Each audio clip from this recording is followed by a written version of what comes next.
नमस्कार, स्वागत है आपका न्यूज वक्त में। बिहार चुनाव के नतीजों के बाद ढेर सारे लोगों ने प्रशांत किशोर को राइट ऑफ कर दिया है, जैसा कि समय रहते उन्होंने कई बार नीतीश कुमार को भी किया है।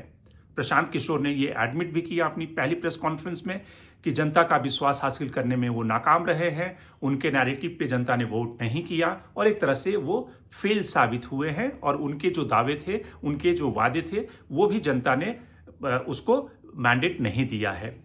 अब सवाल यह है कि क्या प्रशांत किशोर को मान लेना चाहिए कि प्रशांत किशोर का जो बबल था, प्रशांत किशोर नाम का जो एक्स फैक्टर बिहार चुनाव में जिसे माना जा रहा था, वो खत्म हो गया है, या प्रशांत किशोर ने जो बातें कही है आज की प्रेस कॉन्फ्रेंस में, उससे कोई उम्मीद बंधती है कि प्रशांत किशोर अपने में कोर्स करेक्शन करके आने वाले दिनों में एक प्रमुख विपक्ष के नाते वहां एक भूमिका निभाएंगे और कम से कम अगले चुनाव के लिए एक बड़े प्लेयर के रूप में इवॉल्व हो सकते हैं। इसकी कोई संभावना है, या फिर इससे बिल्कुल नकार दिया जाए कि प्रशांत किशोर जैसे फैक्टर की बिहार की पॉलिटिक्स में जो जाति में बंधी हुई है, वहां पे उनकी कोई जगह नहीं है। तो 5 ऐसे कारण गिनाते हैं जो प्रशांत किशोर को, अगर सचमुच बिहार में एक सीरियस पॉलिटिक्स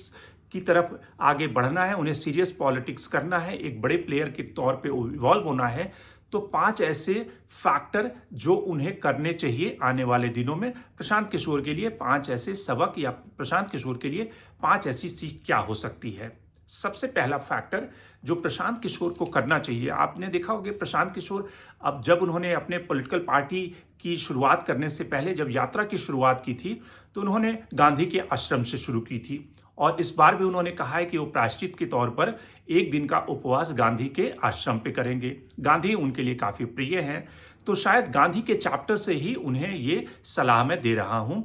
कि गांधी को जब वो अडॉप्ट करते हैं अपने जीवन में, तो गांधी से सीख लेते हुए उन्हें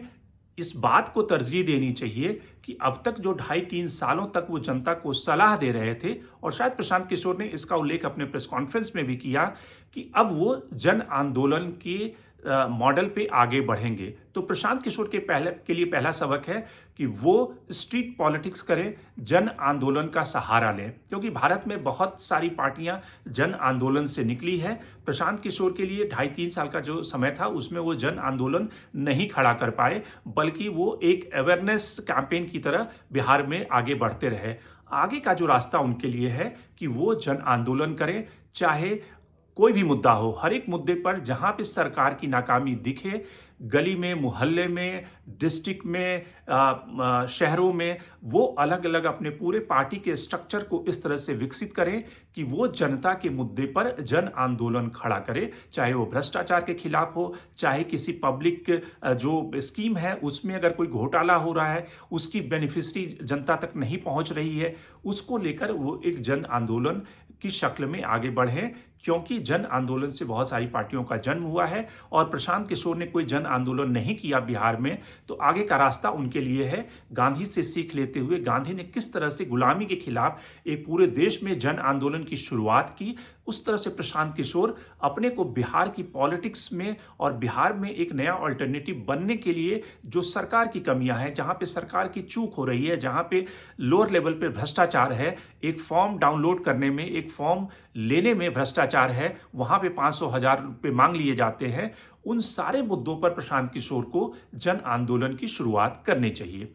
दूसरी सीख जो प्रशांत किशोर के लिए है, या दूसरा क्या वो सीख सकते हैं,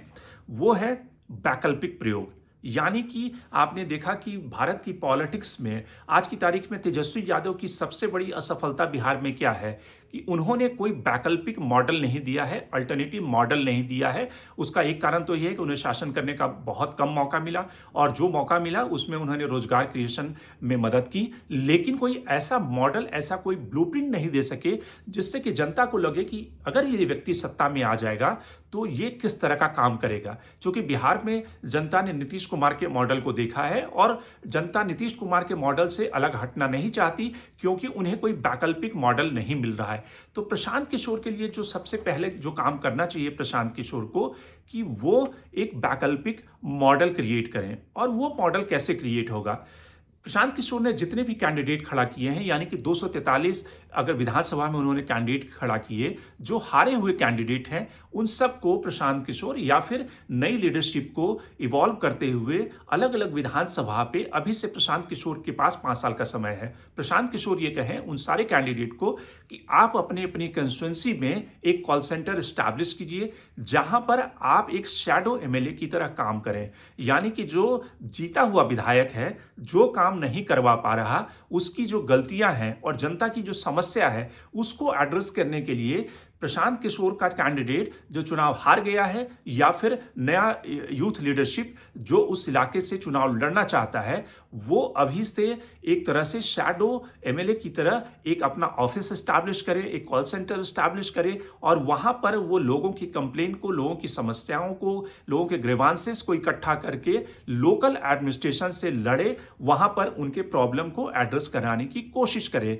तो अगले 5 साल में वो जो व्यक्ति होगा वो अपने इलाके में इतनी पैठ बिठा चुका होगा, जनता का विश्वास हासिल कर चुका होगा अक्रॉस कास्ट लाइन, कि आने वाले चुनाव में वो एक बहुत ही पोटेंशियल मजबूत कैंडिडेट होगा, जिससे कि जनता का कनेक्ट होगा। सिर्फ चुनाव से पहले 1 महीना पहले का कनेक्ट नहीं, बल्कि जिसने 5 साल में सड़कों पर अपनी लड़ाई लड़ी है, जूते घिसे हैं और शायद इसलिए जनता की नजरों में वो एक पोटेंशियल विनिंग कैंडिडेट हो सकता है। तीसरा जो मॉडल प्रशांत किशोर को अडॉप्ट करना चाहिए गांधी से ही।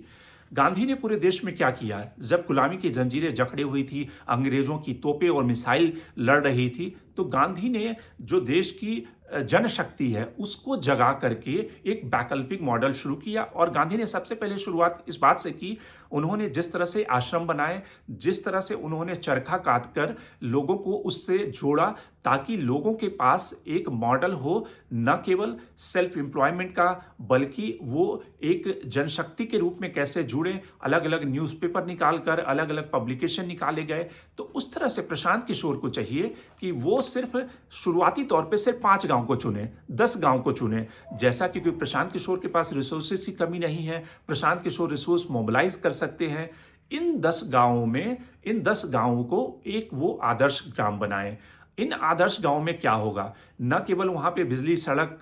पानी, बल्कि कम्युनिटी हॉल, लाइब्रेरी, ये सारे स्टैब्लिश किए जाएं, बल्कि वहां पे एम्प्लॉयमेंट का एक जरिया, यानी कि इन 10 गांवों में Prashant Kishor call centre establish कर सकते हैं। प्रशांत किशोर वहां पे एक एंटरप्रेन्योरशिप डेवलप करने का कोई माध्यम या फिर कोई जरिया डेवलप कर सकते हैं। कोई वहां पे इस तरह का काम कर सकते हैं कि जहां पे महिलाएं जो हैं वो एक समूह से जुड़कर वहां पे कॉटन का, सिल्क का, मखाना का कोई भी फूड प्रोडक्ट बना सकती है, कोई भी सिल्क का काम कर सकती है। यानी कि एक मॉडल डेवलप करने की कोशिश करें जो बिहार की जनता को ये दिखा सकें कि अगर वो सत्ता में आएंगे तो इन 10 गांवों का जो मॉडल है, जहां पर लड़के कॉल सेंटर में नौकरी पा रहे हैं और प्रशांत किशोर के पास ये रिसोर्स है कि वो बैंगलोर, हैदराबाद की कुछ कंपनियों को अपने उन 10 गांवों में उत्साहित कर सके। आप यहाँ पे कॉल सेंटर लगाएं, आप यहाँ पे जिसको कहते हैं माइक्रो एंटरप्रेन्योर बनाने की कोशिश करें। आप यहाँ की महिलाओं को रोजगार क्रिएशन में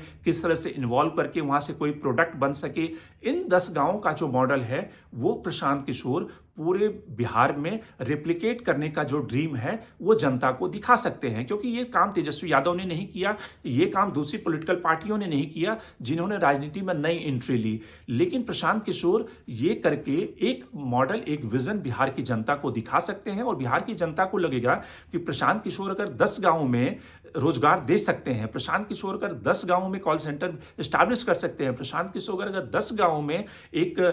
सिल्क का प्रोडक्शन करने का, महिलाओं को इंगेज करने का, रोजगार देने का काम कर सकते हैं, तो अगर प्रशांत किशोर की पार्टी सत्ता में आती है तो पूरे बिहार में किस तरह से माइग्रेशन को रोका जा सकता है, किस तरह से रोजगार का क्रिएशन किया जा सकता है, ये ड्रीम प्रशांत किशोर दिखा सकते हैं। चौथा काम जो प्रशांत किशोर को करने की जरूरत है, उनको अपनी राजनीति का केंद्र मैं से हम पे लाना होगा। प्रशांत किशोर की जो अब तक की जो राजनीति है वो मैप केंद्रित रही है। जब भी आप उनसे बात करें, उनका इंटरव्यू करें या फिर आपने पब्लिक मंचों पे देखा होगा, उनको अपनी पार्टी का स्ट्रक्चर में सबको इंक्लूड करके सबको जिम्मेदारी देनी होगी और बिहार के जो लोग हैं, बिहार की जो जनता है, उनको स्टेक होल्डर बनाना पड़ेगा कि वो डिसीजन ले सके, न कि सारे डिसीजन प्रशांत किशोर ले। यानी कि वो पार्टी को कॉर्पोरेट स्टाइल में सीईओ की तरह चलाना बंद करें, बल्कि एक गांधी की तरह किस तरह से उन्होंने जनशक्ति को जोड़ करके एक मूवमेंट क्रिएट किया, उस तरह से पार्टी का स्ट्रक्चर उन्हें बनाने की जरूरत है। और पांचवी जो सलाह है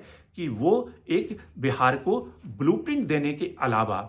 क्योंकि जब बीजेपी जैसी पार्टियों से आपको निपटना है या लड़ना है, जिसके पास में अथाह पैसे हैं, जिसके पास में मसल पावर है, सरकारी तंत्र है, तो प्रशांत किशोर को नए इनोवेटिव तरीके से जनता की नब्ज और जिसको कहते हैं कि किस तरह से प्रशासन एक तरह से या फिर चुनाव आयोग कई बार एक पार्टीजन रोल अदा करता है, चुनाव में स्टेक होल्डर बन जाता है, उसको रोकने के लिए नए इनोवेटिव तरीके क्या हो सकते हैं, जो कि प्रशांत किशोर जानते हैं कि नए इनोवेटिव तरीके से उस तरह की चोरी को रोका जा सकता है। आप याद कीजिए कि अरविंद केजरीवाल ने मोबाइल फ़ोन का किस तरह से इस्तेमाल किया था, वैसे ही कई सारी पार्टियों ने मोबाइल फ़ोन का किस तरह इस्तेमाल किया, वीडियो बनाकर अपलोड करने में, वायरल करने में, कि कहीं भी इस तरह की चोरी, कहीं भी इस तरह की प्रॉब्लम अगर चुनाव के दौरान आ रही है तो जनता को अवेयर करने के लिए, जनता को जागरूक करने के लिए और सरकार को एक तरह से चेक एंड बैलेंस करने के लिए, सिस्टम का चेक बैलेंस एस्टैब्लिश करने के लिए